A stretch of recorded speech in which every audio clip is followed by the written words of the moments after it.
Já, þegar lagt var að stað næsta dag var aðeins 10 stiga munur á Völu og Torfa annars vegar og Vilborgu og Tinnu hins vegar. Og það var unga parið sem hafði forystu. Marino Sveinsson, framkvæmdastjóri Sportferða, kom og sótti hópinn eldsnemma morguns og fór með þau á vit ævintýranna. En ferðin var ekki löng, því það tók okkur aðeins 6 mínútur að keyra að rótum Súluna, Bæjarfjalls Akureyringa, en þaðan lá leiðin á vélsleða upp á Súlumýrar.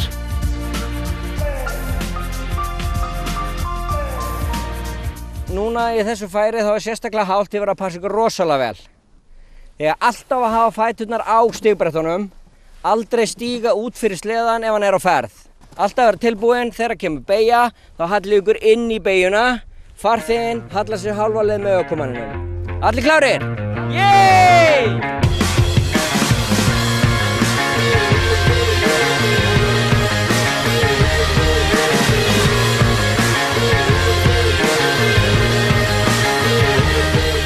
Þá erum við komin hérna á Súlumýrar og búin að taka sprettinn á vélsleða, snjósleða og Marino Sveinsson, þú ætlar að útskýra fyrir okkur hvað tekur við.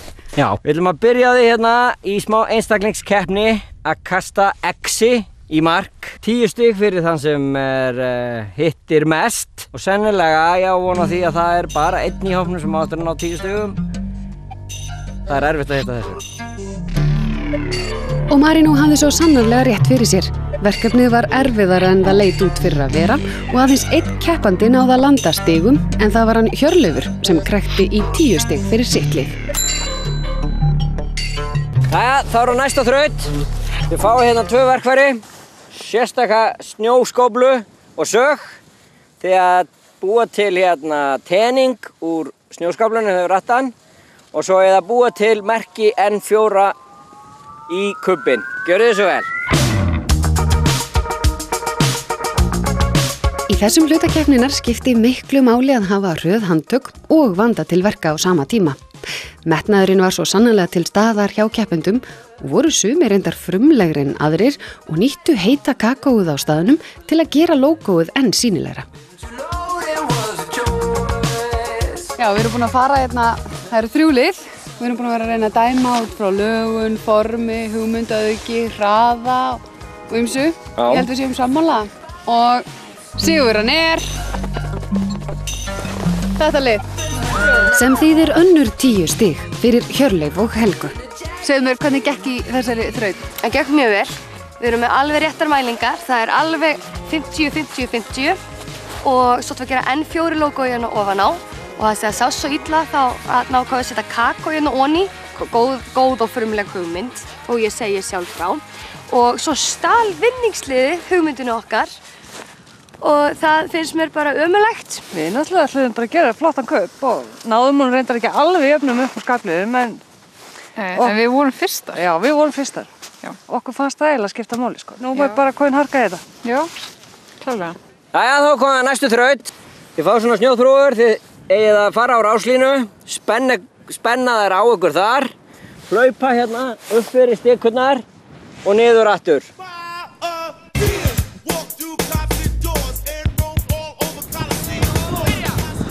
Það var ólíkum aðferðum beitt í þessari keppni.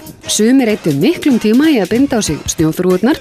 Torfi hins vegar brá á það ráð að hlaupa af stað með þrúgurnar hálffestar á sig á meðan hinir keppendurnir vildu hafa öryggið í fyrirrúmi.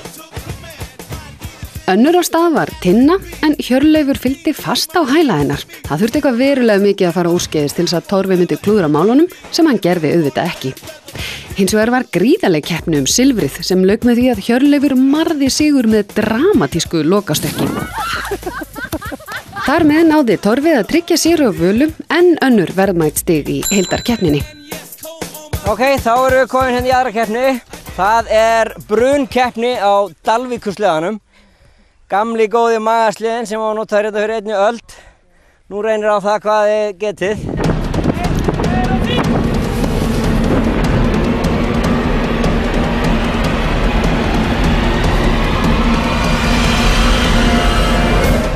Herru, það er hérna band, það fór undir sleðan og hann neitaði að fara af stað. Það var vandamálið sko. Hann bara fór svona niður og svo stoppaði hann. Ég held ég myndi deyja sko, en þetta var ekki gaman. Þrátt fyrir þessa örðuleika komst Helga niður að lokum. Það skiptir enda litlu máli því að Hjörleifur, liðsfélagi hennar, hafði þá þegar tryggt þeim sigurinn. En Tinna og Vilborg höfðu hins vegar ekki náð einu einasta stigi, það sem af var degi. Þetta einhvern veginn ekki að detta fyrir eitthvað lið. Hvað að? Það ekkert að. Við erum bara ekki alveg með þetta núna, þetta kemur bara. Þetta kemur örugglega bara eftir því sem líður á daginn. Þá förum við svona að skríða fram úr hinnum. Eftir hamagangin á Súlumýrum var komið að því að næra sig og njóta lífsins í snjóhúsi. Á bakaleiðinni nýttu sumir tækifærið til að taka siðsamlega nektarmynd. En aðarlega þá nutu þess allir bara að keyra sleðana í frábæru umhverfi.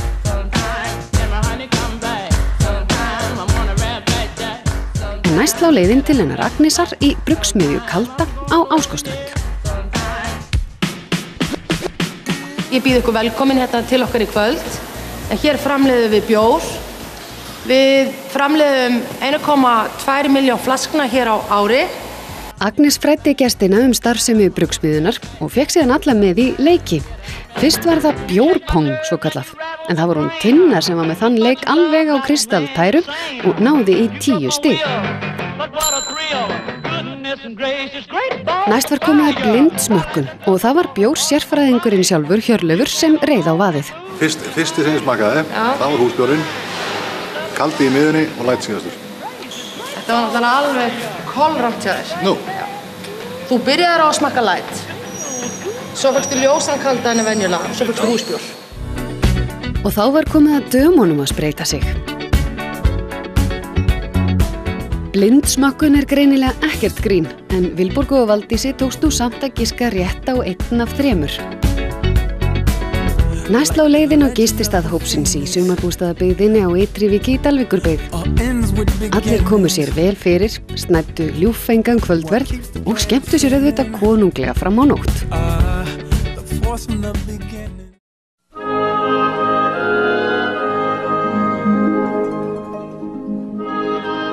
Hún var falleg sólarupprásin í morgunsárið á Ytri-Vík og allir ótrúlega ferskir í morgunmatnum. En það eins gott því að síðasta keppni helgarinnar var framundan og þá var haldið í fjöruna við Ytri-Vík. Og það komið að sjósundi. 10 stig á mann, þannig að það eru mörg stig í boði. Það er bara mjög kalt, ég veit það. Þetta var rosalega kalt. Þetta var mun betra en ég held að þetta væri. Það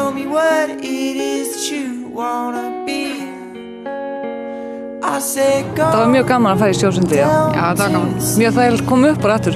Já, það var snilldlega að hafa svona styrtana í fjörunni.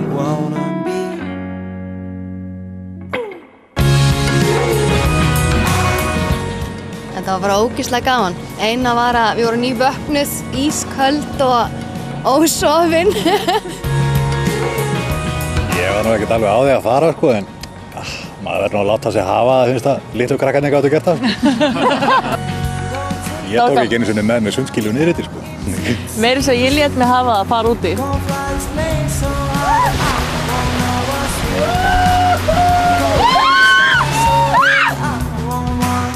Og þá er bara komið að því að segja ykkur frá úrslitunum. Í 3. sæti með 55 stig Helga á Hjörleif! Og í öðru sæti með 10 stigum betur Tinna og Vilborg. Þetta krúttparið rústaði þessu. Með 101 stigi.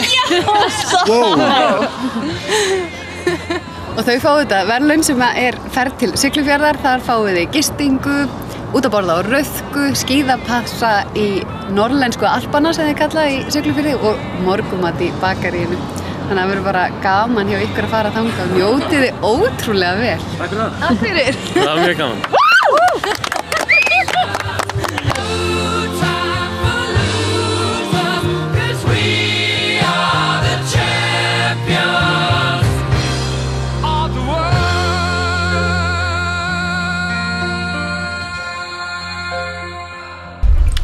Þessi ferð er náttúrulega búin að vera bara alveg frábær og það sem við erum búin að gera er bara hvert öðru skemmtilegra. Fara á skíði og snjósleða og sjósund. Búin að gera ótrúlega margar hluti sem ég hef aldrei gert áður og sem ég reiknaði aldrei með því að gera sko. Snjósleðaferðin var best, hún var eiginlega frábær sko. Ég hef aldrei keyrt snjósleða fyrir en þetta var algjörlega það sem mér toppaði ferðinni hjá mér sko. Og í raun og veru er ótrúlega hvað að gera margt á Akureyri sem fer lítið fyrir. Ég bara að vita þessi skemmtilegt í fjallinu, þá fer maður samt aldrei. Og eins og segi, opna svolítið augum fyrir eins og bara með snjósleðaferðina að fara þarna upp yfir. Fara upp í Hlíðarfjall sko, ég hef ekki gert það í 25 ár eða farið á skíði sko, ég hef alveg gert það verið allan daginn frá sko. Þetta er bara búið að vera frábært, það var ótrúlega gaman og ég er sammálaðið með það að snjósleðaferðin var alveg það besta, það var virkilega gaman. En annars er hitt líka búið að vera allt ótrúlega skemmtilegt og margt hlutir sem ég hef aldrei gert sjálf.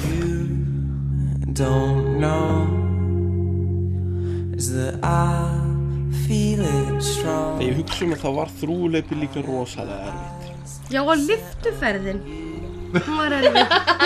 Hún var erfið andlega. Hún var andlega erfið.